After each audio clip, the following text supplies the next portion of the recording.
तो चलिए अब सीधा आपको ले चलते हैं भोपाल के भाजपा कार्यालय में, जहां पर प्रदेश अध्यक्ष वीडी शर्मा प्रेस कॉन्फ्रेंस कर रहे हैं।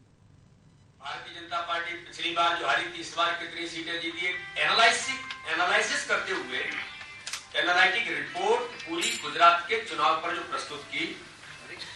इस दिशा में पूरे देश भर के भारतीय जनता पार्टी के कार्यकर्ताओं के लिए एक मॉडल के तौर पर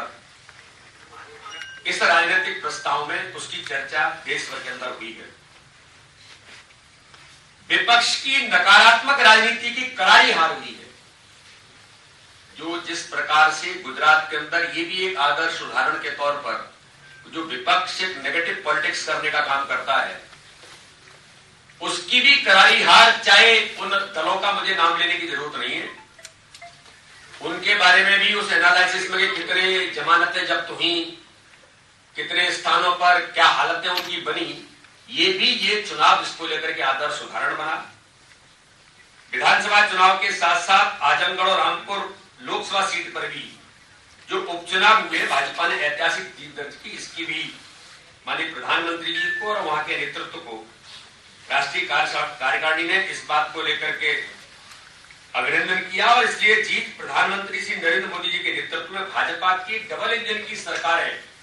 जिस प्रकार से काम कर रही है, इस बात का उल्लेख इन प्रस्तावों के अंदर हुआ है। आगामी चुनाव में जो 9 राज्यों में त्रिपुरा, मेघालय, नागालैंड, कर्नाटक, मिजोरम, तेलंगाना, मध्य प्रदेश, राजस्थान और छत्तीसगढ़ में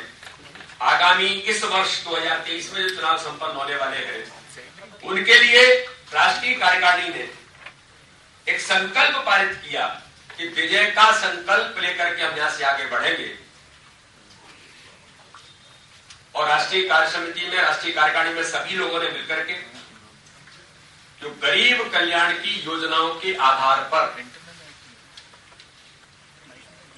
माननीय प्रधानमंत्री नरेंद्र मोदी जी के नेतृत्व में और राज्य सरकारों में हमारे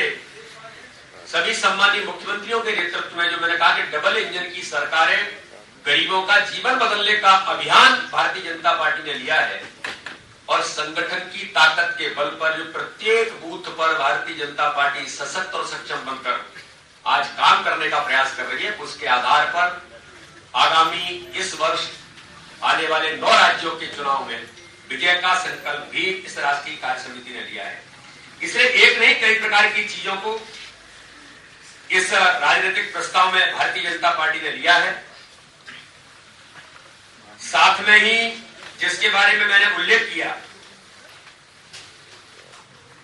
कि सामाजिक और आर्थिक तौर पर भी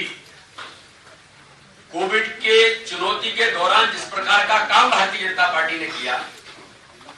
और उसका प्रभावी प्रबंधन, आर्थिक मोर्चे पर भारतीय जनता पार्टी की सरकारों ने जिस प्रकार से देश को आज एक रूटीन उस पर लाने का जो प्रयास किया है कि मात्र 8 साल में 5 स्थान ऊपर चढ़कर 5वीं सबसे बड़ी अर्थव्यवस्था भारत बन गया और अब दशक की शुरुआत से पहले दुनिया की तीसरी सबसे बड़ी अर्थव्यवस्था बनने के लिए हम तैयार हैं। वैश्विक सकल घरेलू उत्पाद में भारत की हिस्सेदारी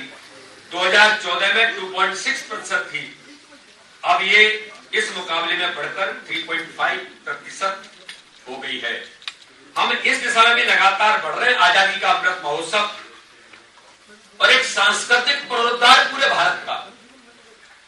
आपको ध्यान में होगा कि जब माननीय प्रधानमंत्री नरेंद्र मोदी जी महाकाल लोक के लोकार्पण के लिए आए थे, तब ये चर्चा और हमारे मीडिया के मित्रों ने भी इस बात का उल्लेख हुआ था कि सांस्कृतिक अवबोधन माननीय प्रधानमंत्री नरेंद्र मोदी जी के नेतृत्व में भारत के अंदर जिस प्रकार से हो रहा है, चाहे राम मंदिर के निर्माण की बात हो, चाहे काशी कॉरिडोर की बात हो, चाहे केदारनाथ बद्रीनाथ क्षेत्र के सतत विकास की बात हो, इस प्रकार से एक नहीं, करतारपुर साहिब कॉरिडोर से लेकर के इनका उल्लेख आपके सामने इस प्रस्ताव के अंदर भी सारी चीजें हैं। तो इसलिए सभी को न्याय मिले, किसी के साथ भेदभाव न हो, इस दिशा में भी भारतीय जनता पार्टी की सरकार लगातार जो काम करने का प्रयास कर रही है। इसलिए इन सारी बातों को देखते हुए भारतीय जनता पार्टी की सरकारें आर्थिक और सामाजिक दृष्टि से भी अलग अलग प्रकार से आगे बढ़ने का काम करते हुए भारतीय जनता पार्टी भारत के इस अमृत काल मैं कुछ बातों का उल्लेख जरूर आपके सामने अभी करूंगा कि माननीय प्रधानमंत्री नरेंद्र मोदी जी ने अपने वक्तव्य के अंदर जिन बातों का उल्लेख किया। भारतीय जनता पार्टी भारत के इस अमृत काल 2047 के दौरान लोगों को सशक्त बनाने, लोकतंत्र को मजबूत करने, जनता की समृद्धि, नागरिकों की समानता और सभी के लिए न्याय के साथ एक नया भारत बनाने के अपने प्रयास में प्रधानमंत्री श्री नरेंद्र मोदी जी को समर्थन और मजबूती देने का संकल्प राष्ट्रीय कार्यकारिणी ने लिया। मैंने जो आपको कहा कि जिस प्रकार से जीएसटी और G20 देशों की अध्यक्षता जो होने वाली है, उसके बारे में भी माननीय प्रधानमंत्री जी ने और हमारे विदेश राज्य मंत्री वी मुरलीधरन जी ने जब इस वक्तव्य को प्रस्तुत किया कि वैसे G20 देशों की बैठक के दौरान ऑफिशियली सारी बातें होती हैं, लेकिन दुनिया के देश आज भारत के अंदर अध्यक्षता में माननीय प्रधानमंत्री की अगर भारत के अंदर आ रहे हैं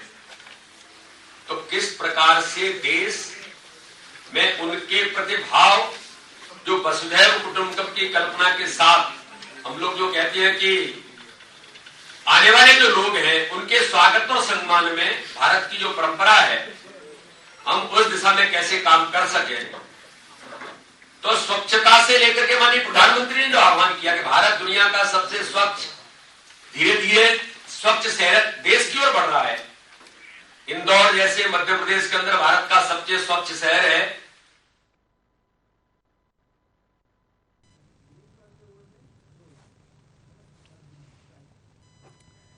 तो ये तस्वीरें आपको हम दिखा रहे हैं भाजपा प्रदेश कार्यालय से, जहां प्रदेश अध्यक्ष विष्णु दत्त